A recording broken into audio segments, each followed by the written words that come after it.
मंत्री चोर हैं। सर हम खुल के कहते हैं कि मंत्री चोर हैं तो मंत्री चोर हैं। अगर इतना है सारी लिस्ट गुड़ांग के साथ जारी करें। मुख्यमंत्री योगी आदित्यनाथ जी से निवेदन करना चाहता हूं, अब जाके इस 21वीं सदी में थोड़ा सा पिछड़ा वर्ग SC कम्युनिटी ST कम्युनिटी आके लेवल में आ रहा है, आप उसको दबाने की प्रयास मत करिए सर, नहीं तो फिर वही दास प्रथा लागू हो जाएगी इंडिया में जैसे अमेरिका में लागू कि ओबीसी समाज का व्यक्ति आज हमारे बीच में प्रधानमंत्री बन के आया है, तो अब हमारे साथ अहित नहीं होगा। अब हम लोगों को ये एहसास नहीं कराया जाएगा कि हम हिंदू समाज में पिछड़ी जाति से आते हैं, हम लोग भी हिंदू बनकर रहेंगे। लेकिन इस सरकार ने, उत्तर प्रदेश की सरकार ने हम लोगों को एहसास करा दिया है कि हम लोग हिंदू नहीं हैं, हम लोग पिछड़े हैं।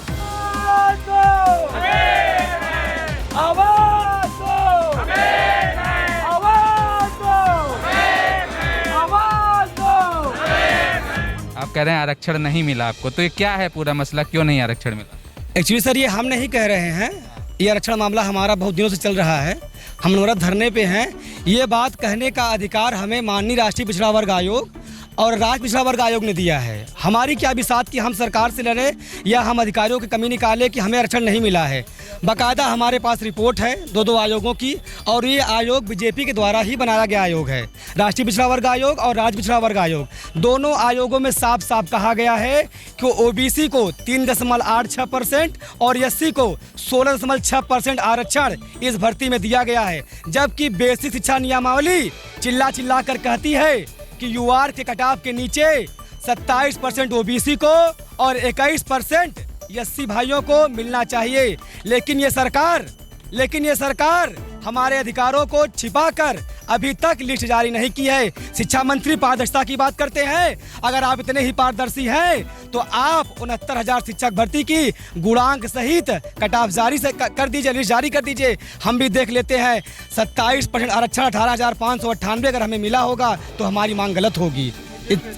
हम इसी बात की मांग कर रहे हैं, हमारी और कोई मांग नहीं है। हम सरकार के खिलाफ नहीं है, हम सरकार के पक्ष में है। सरकार ने हमें मौका दिया यहाँ तक आने का, हम चाहते हैं कि सरकार हमारी, ये सरकार जो है बहुत अच्छी सरकार है, लेकिन हमारी केवल मांग इतनी है कि हमारा जो अधिकार प्रदत्त, संविधान प्रदत्त हमारा जो अधिकार है 27% हमारा ओबीसी का और 21% SC का, हमें हमारा अधिकार दे दिया जाए और हमारी कोई दूसरी मांग नहीं है। मैडम क्या नाम है आपका, आप कहाँ से आई हैं? मेरा नाम पूजा यादव, मैं आजमगढ़ से, मैं आरक्षण घोटाला मैं इसकी वजह पीड़ित हूँ सर, इसीलिए उसके लिए मैं आवाज़ उठाने आई हूँ। मेरी सरकार से यही मांग है कि जल्दी मैं सरकार से कहना चाहती हूँ कि जल्दी से जल्दी हम लोगों को आरक्षण दीजिए जो हम लोग को पूरा घोटाला किए हैं। अच्छा, ये मैं आपके पास एक लेटर देख पा रहा हूँ, ये लेटर मैम आप लोग किसको लिख रहे हैं और इसमें क्या आपने डिमांड करी है? एक्चुअली ये लेटर नहीं है, ये हम लोग का राष्ट्रीय पिछड़ा वर्ग आयोग से अंतरिम जो आदेश हुआ है वो चीज़ है। अच्छा, और आदेश की कॉपी है? हाँ, आदेश की कॉपी है। हाँ। और उसमें ये कहा गया है कि जो ओबीसी का आरक्षण है और SC का आरक्षण है वो घोटाला 69,000 शिक्षक भर्ती में हुआ है और इसकी सुनवाई साल भर हुई है। BSA को तलब करके, अधिकारियों को तलब करके उन्होंने लास्ट रिपोर्ट निकाली है और उस लास्ट रिपोर्ट में पूरी तरह से उसमें जितने पॉइंट्स हैं उन सब में बताया गया है कैसे कैसे आरक्षण का घोटाला किया, कितने अभ्यर्थियों को ओवरलैप नहीं किया गया है, कितनी सीटें अनरिजर्व कैटेगरी को, जनरल वालों को दे दी गई हैं OBC की।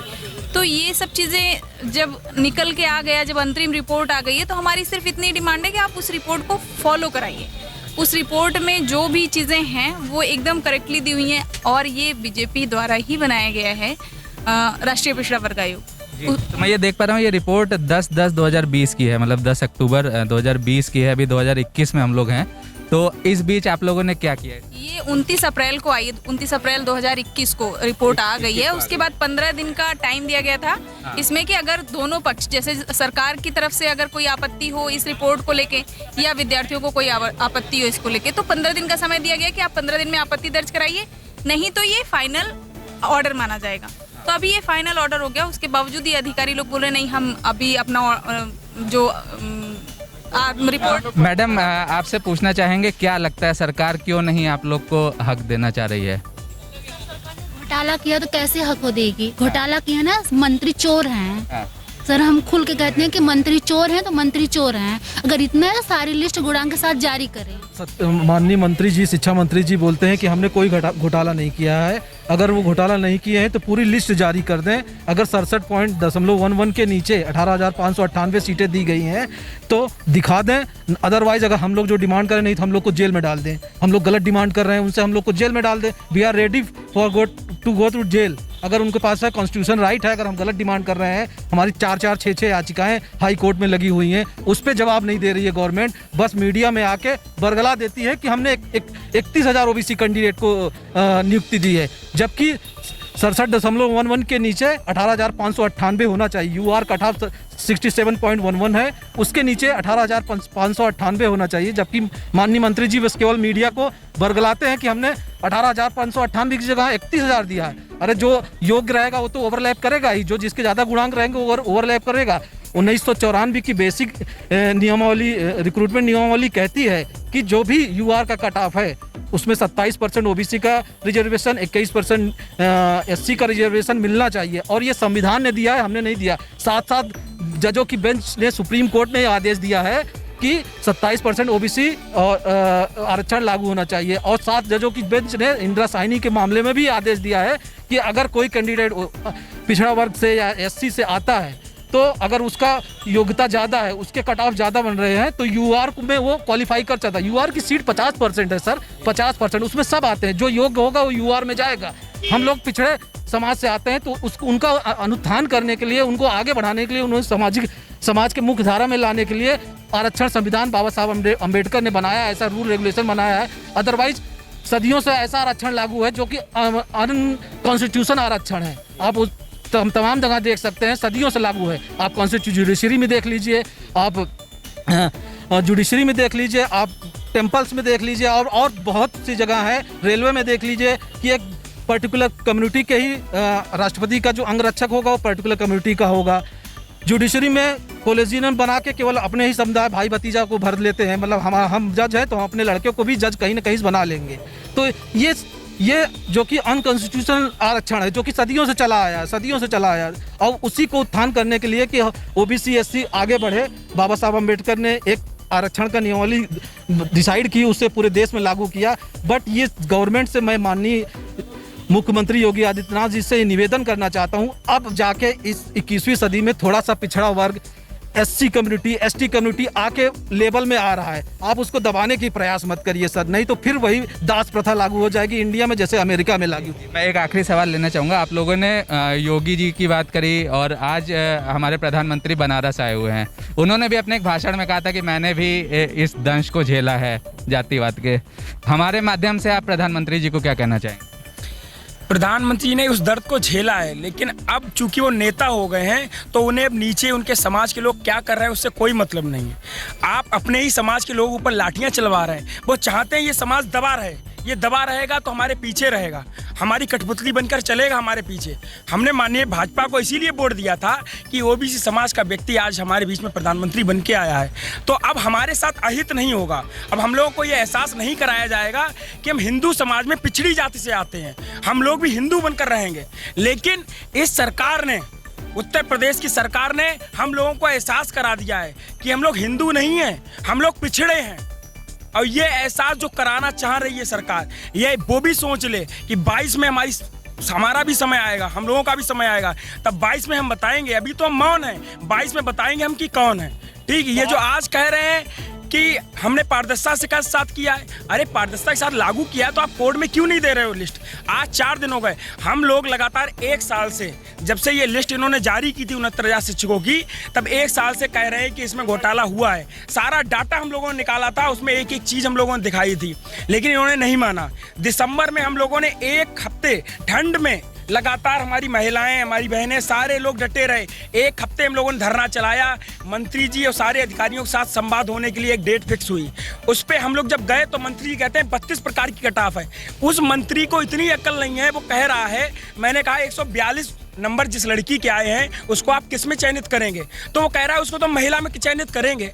अरे भाई, जिसका गुणांक 110 है उसको आप महिला में चयनित करेंगे, यूआर में चयनित करेंगे? उसको अभी किस तरीके से भर्ती होती है उसको अभी तक ये पता ही नहीं है, लिस्ट बनती कैसे है।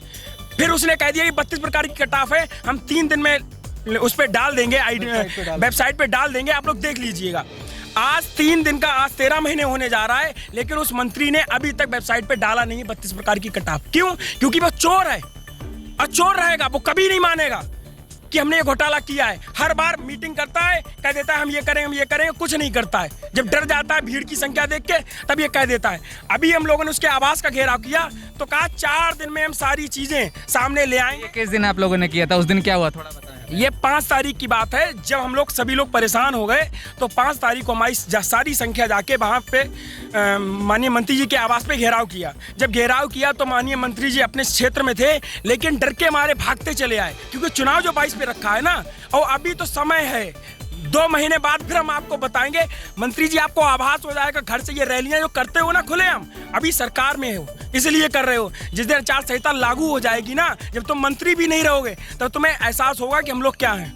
अभी आप प्रशासन को लेके हम लोगों को डंडे मार के, गालियां दे के, धमका के बाहर कर देते हो। 5 तारीख को उन्होंने कहा था कि 4 दिन में हम आपको कर देंगे सब कुछ आपका। आज 4 दिन से आज 9 दिन होने जा रहा है, लेकिन 9 दिन में ना तो कोई अधिकारी जवाब दे रहा है, ना मंत्री जी फोन उठा रहे हैं। कह रहे हैं वो 1-2 दिन में अधिकारी कर देंगे। अब पर डे जाओ तो अधिकारी यही कहते हैं कल आपका हो जाएगा, परसों हो जाएगा। अच्छा, मैं देख पा रहा हूँ आप लोग काफी दिनों से धरना कर रहे हैं, अब कब तक करेंगे, कब तक यहाँ बैठे रहेंगे? सर ये हमारा धरना जब तक हमको न्याय नहीं मिल जाएगा तब तक हम लोग धरना यहीं पे करते रहे। हम लोग यहाँ पे 22 तारीख से बैठे हैं सर।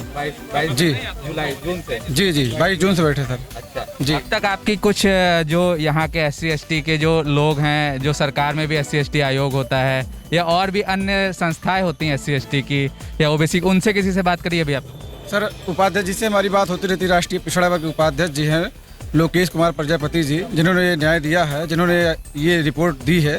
1 साल बाकायदे जांच चली है सर हमारी, 1 साल।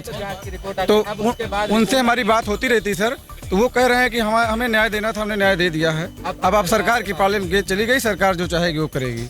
क्या कह रहे हैं सर? हम ये कह रहे हैं, हम लोग दिसंबर में धरना दिए थे अनवरत, 1 हफ्ते हम लोगों का धरना चला था, जिसमें बेसिक शिक्षा मंत्री हम लोगों को बुला के बैठा के बढ़िया बोलते हैं कि आप लोग एक आर्डर कहीं से भी ले आइए तो हम लोग आपको न्याय देंगे। ठीक है, आज जब हमारे पास 29 अप्रैल को रिपोर्ट आ जाती है, उसमें टाइम बाउंड किया जाता है 15 दिन का, कि 15 दिन में आप ये रिपोर्ट में अगर कुछ आपको खामियां लगती हैं तो उसका जवाब दीजिए, अदरवाइज ये फाइनल रिपोर्ट हो जाएगी। हम जाके फिर मंत्री जी से मिलते हैं उस रिपोर्ट को लेके, तो मंत्री जी कहते हैं ना, तो हम मतलब वो भर्ती को पूरी तरह से पारदर्शी बताते कैसे हैं वो हम आपको बताते हैं। भर्ती में बताते हैं, जब हम सूची मांगते हैं, 13 महीने से लगभग हम लोगों का केस चल रहा है, आज तक ना तो वो सूची खुद देखे हैं, ना सूची प्रोवाइड कर पाए हैं, ना कहीं कोर्ट में, ना आयोग में, ना कहीं भी। ठीक है, और उसके बाद जो है ना वो जब मेल आई थी आयोग की रिपोर्ट का तो उसको भी वो नहीं देखे। लेकिन भर्ती पारदर्शी है, ये लीगल पॉइंट है या इलीगल खुद ही है जो है। तो आप बताइए आप लोग की कितनी सीटें हैं, कितनी भरी गई हैं? परसेंटेज में तो आपने बताया, नंबर से बताइए। हम लोगों का OBC का 27% रिजर्वेशन मिलता है और SC भाइयों का 21%। ये संविधान प्रदत्त। आप लोग की जो सीटें हैं वो भर दी गई हैं कि अभी खाली हैं? कुछ अभी खाली हैं सर। उसमें हम लोगों को OBC को 3.86% मिला है, जिसमें मिलनी चाहिए थी हम लोगों को 27% के तहत 18,598 सीटें, और रिपोर्ट कहती है उसमें हम लोगों को मिली है 26,2700 सीटें। और उसके बाद जो है SC भाइयों को 21% की जगह में 16.6% मिला है। तो अभी हम लोगों को पूरी सीटें नहीं फुलफिल हो पाई हैं, इसलिए हम लोग यहाँ पे अपने सीटों को भरने के लिए, अपना आरक्षण पूरी तरह से पाने के लिए हम लोग अनवरत धरना कर रहे हैं। और ये जब तक नहीं हम लोगों की सीटें फुलफिल कर देते हैं तब तक हम लोगों की धरना चलता रहेगा। अच्छा, तो आप लोग रोज, आप कहाँ से? हम सर प्रयागराज से हैं। प्रयागराज से हैं जी। तो आप लोग, कई लोग रोज आते हैं, फिर चले जाते हैं, फिर आते हैं, तो कब तक आप लोग चाहते हैं ये सिलसिला चलता रहेगा? कब? जिस तरह सर एक कोई भूखा प्यासा इंसान होता है, जब तक उसकी भूख या प्यास नहीं मिट जाती तो वो अपने प्रयास के लिए लगा रहता है, उसी तरह से जब तक हम लोगों को सीट नहीं मिल जाती तब तक हम लोग निरंतर लगे रहें।